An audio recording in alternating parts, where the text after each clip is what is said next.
Валера, привет! Добрый день, Сергей Николаевич. Что ты похудел, Валера, а? Что, хлеб закончился в вашей Варшаве? Ага, скончился. О, на круассаны перешли. Глядите, душимся, городные, полнеем зновку.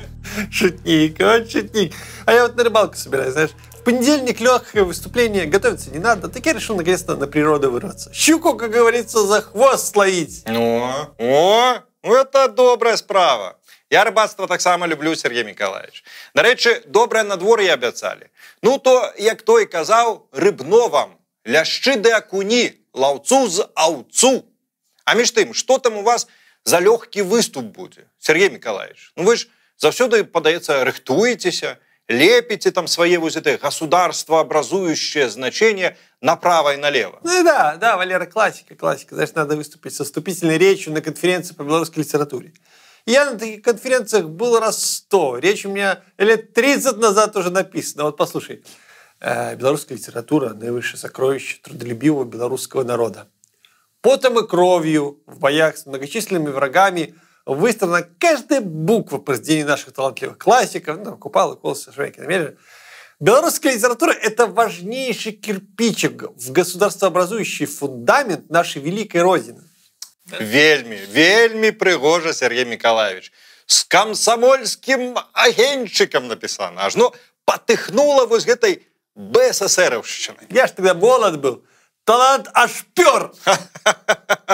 Ну так, заўважна. Вось толькі пасля праслухоўвання гэтай вашай тырады одно пытаннечка застаецца. Что? Про государствообразующее значение? Ну да, надо чутка развернуть. Да не, Сергей Николаевич. Пытаннечка наступнае. Калі вы апошні раз читали белорусскую литературу? Ну как же? Читал, Валера. Вот стихотворение «Хлопчик и летчик» теперь помню наизусть. «Мой милый товарищ, мой летчик, возьмите с собой меня». Мне? Ну, а далей? Ну, дальше в таком же стиле. Зразумела. А еще что читали? Ну, на агул, якую книгу апошнім часам брали у руки? Можа, нейкі твор запаў у памяць, можа, паўплываў на вас нейк станоўча. Ну, что ты пристал, Валера, как банный лист? Ну, все и читал, что в школе давали. Ну, а после школы зачем это читать? У меня же работа, понимаешь, статус. Валера, давай на чистоту. Вся белорусская литература – это или про вёску, или про войну. И все очень нудное. Ну, вот это «Пошла Ганна к печи, достала чугунок, отошла от печи». Фашисты постучали в дверь. Ну вот, краткий пересказ. Сергей Николаевич, ну, какие, однако, глубокодумные разваги у вас, а? Вот вы сами до их допетрили, и кто подсказал? Конечно, сам. У меня очень неплохо развито рудиментарное аналитическое мышление. Я бы в литературоведение подался. Тогда бы у нас сразу свои Пушкины и Толстые появились, знаешь. Ой, не треба, Сергей Николаевич, сидите уже, где сидите. Вы на сваім месцы менш шкоды краіне прынесеце. Але слухайце, з літаратурным пытаннем дакладна трэба нешта рабіць. Не вы адзін жывеце з перакананнем, што ў беларускай літаратуры няма нічога апроч вайны і вёскі. Дык давайте крыху пра гэта і пагаворым. Ну, вы ж не дужа спяшаецеся. Да нет, Валера, нет. Щука подождет, время есть. Ну, вот что ты мне докажешь? Ну, что, у нас есть звезды всемирной величины? Ну, добра, Сергей Николаевич, добра. Давайте пачнем ад самага пачатку. Што там у нас было першае? Вайна. У чым праблема твораў пра вайну? Ну, вы нешта маеце супраць выбітных раманаў Рэмарка, Гемінгуэя, зноўку ж вашага Толстога, якія пісалі пра вайну. Ну, ты взял, конечно. Это же классики, слоняры. А у нас так, не знаю, местечково все как. Ну, нічога сабе местачковае. Васіль Быкаў опісваў жахі найбуйнейшых вайсковых аперацыяў Другой Всесветнай вайны і жыццё пад акупацыяй. Кузьма Чорны разбіраў праблемы чалавека пасля Першай Всесветнай вайны. Святлана Алексеевич напісала ці не самы вядомы ў свеце твор пра вайну ў Афганістане. Цынкавыя хлопчыкі. А таксама пра Другую Всесветную вайну. У вайны не жаночае аблічча. І гэта самае першае, што лезе да галавы. Але спіс можна працягваць і працягваць. І ну ж не дзіва, самыя жахлівыя войны мінулага стагоддзя крывавымі жорнамі пракочваліся праз нашу зямлю. Таму наконт вайны каму-каму, а беларускай літаратуры дакладна ёсць што сказаць. Ну добра. А якія праблемы у вас з вясковасцю? Валера, ну ты же взрослый человек. Про деревню неинтересно читать. Послушай, ну вот Булгаков про Москву писал. И это интересно. Ну, тоже ремарк, тоже. Тоже про город. Интересно. Там кафе, рестораны, огни большого города. А Гарсія Маркес пісаў пра вёску. Марк Твен, Рэй Брэдбері, Іван Бунін, Максим Горкі, Тэадор Драйзер і гэтак далей. І нікому гэтая вёска не замінала. Ну, там же деревни, ну, в красивых местах находятся, Валера. Там солнце, пальмы, горы. Ну, это другое. А у нас что? Ну, у меня болото, лес. І вось тут, Сергей Миколаевич, мы выходим на галоўнае.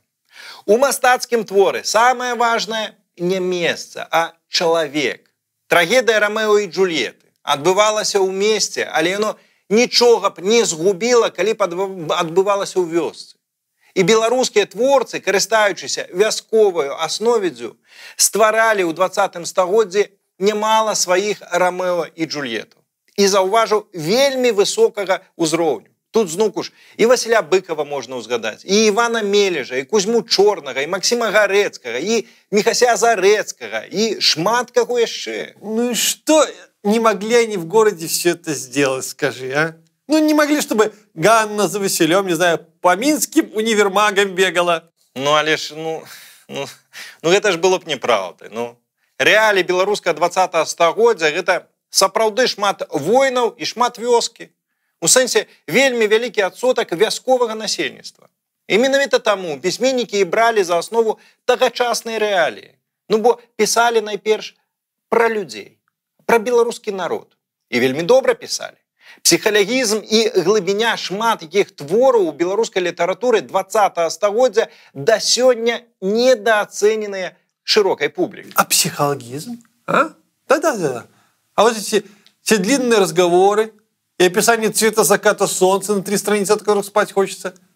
Сколько я в школе нервов потратил на эту тягомотину, тебе не передать. Заснешь на середине головы, а потом просыпаешься и вообще не знаешь, на каком уроке и что рассказывать. Ну тут, Сергей Миколаевич, ёсць праблема. Ёсць праблема школьная праграма.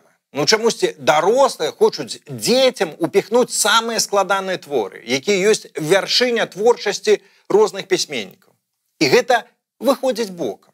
Але гэта, можна сказаць, агульная загальнасавецкай і постсавецкай адукацыі. Ну, згадайце, ну вы ж і над творамі вашых расійскіх пісьменнікаў у школе, ну, таксама ж спалі. Да, бывало, конечно.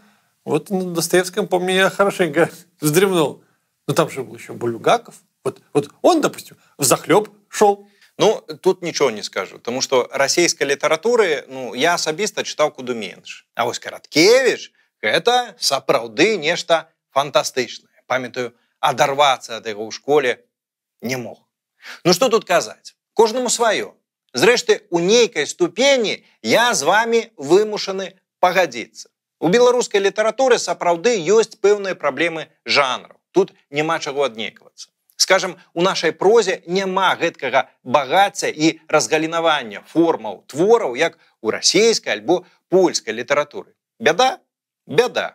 Але на тое маем аб'ектыўныя прычыны. Беларуская літаратура пачала развівацца пазней за ўсходніх і заходніх суседзяў. Ну а як ёй было развівацца, калі спачатку пад расійскай акупацыяй у 19 стагоддзі былі забаронены не толькі беларускамоўныя кнігі, а і нават само слова «Беларусь». Ну а савецкая акупацыя. Згадайце сталінскія рэпрэсіі і жахлівы 1937 год, калі вашыя ідэйныя куміры забілі сотні беларускіх творцаў, спалілі дзясяткі тысячаў рукапісаў. Вось калі б тыя ж самыя Міхась Зарэцкі, Андрэй Мрый, Платон Галавач, Максим Гарэцкі ды многія іншыя пражылі яшчэ пару дзесяткаў гадоў, я ўпэўнены, з'явіліся б і ў нашай літаратуры і іншыя таксама формы. Зрэшты, нават тыя аўтары, якім пашчасціла перажыць 37 год, усё адно былі абавязаныя пісаць у вельмі вузкіх рамках савецкай рэчаіснасці. Лічы адно пра вайну ды пра вёску. Ну вось пра гэта і было дазволена. Направа-налева расстрэл без папярэджання. Ну вось гэткія нашыя рэаліі. І яны якраз і прывялі да перакосу ў літаратуры. Ну, мало что привело. Ну, не надо воротить былое. Понимаешь, факт остается фактом. Вёска и война. Ну не, Сергей Миколаевич. Тое, што існуе праблема, зусім не азначае, што ў нас наогул няма рознафарматных твораў. У Васіля Быкова пры ўсёй ягонай экзістэнцыйнасці ёсць нямала твораў з яркай прыгодніцкай дынамікай. Владимир Караткевич сваімі дэтэктывамі зачараваў чытачоў па ўсім Савецкім Саюзе. Героі Івана Шамякіна жывуць у месце і маюць прафесіі месцічаў. Андрэй Мрый рабіў ачмурэнную сатыру, а Янка Маур быў майстрам прыгодніцкіх твораў, а таксама фантастыкі, опісваў далёкія краіны. Ну вы ж Маура читали? Вот, блин, совсем забыл про Маура. В детстве его произведения мне сильно зашли. Вот когда полецкие Робинзоны повязали польского шпиона, ну я просто был в диком восторге. І Миколку Паровоза Міхася Ленькова, напевно, так само десь тады читали. Вось бачите, Сергей Миколаевич, беларуская літаратура зашитая ў падкорку кожнага беларуса. Папросту мы не заўсёды пра яе памятаем. Ну і ёсць праблема з састарэласцю матрыцы. Пад беларускай літаратурай мы найчасцей разумеем толькі творы савецкіх аўтараў. Але ж мінула ўжо 35 гадоў, як той саюз ляснуўся. І ўжо ні адно пакаленне творцаў змянілася. Да прыкладу, асабіста я надта ж люблю гістарычную прозу. Запамінайце аўтараў. Владимир Орлов, Вольга Іпатова, Леонид Дайнека, Кастусь Тарасаў, Людмила Рублеўская. Вельмі раю пачытаць іх творы. Там прыгодаў гара і яшчэ трошки. Ну ладно, Леньков, Мавр, Шамякин, Короткевич, ну хоть и над ДЭМ описал, да, так что не оторваться. Дайнеку в молодости в самом деле читал тоже я. Ну, что-то есть, наскрести можно по сусекам. Я их даже вспомню на выступлении. Но вот какая проблема, Валера. Никто, кроме нас, про этих писателей не знает. Это все местечковое. Ага. То бок Нобелевской премии по литературе вам недастаткова, каб прыняць нашу літаратуру за нармальную. І гэта пры тым, што далёка не кожны народ, не кожная нацыянальная літаратура можа пахваліцца гэткім дасягненнем. Ну, Валера, только не говори мне про то, Алексеевич. Знаешь, сколько она нам крови попила просто фактом своего существования? У меня от имени Света вообще в последнее время, знаешь, глаз дергается.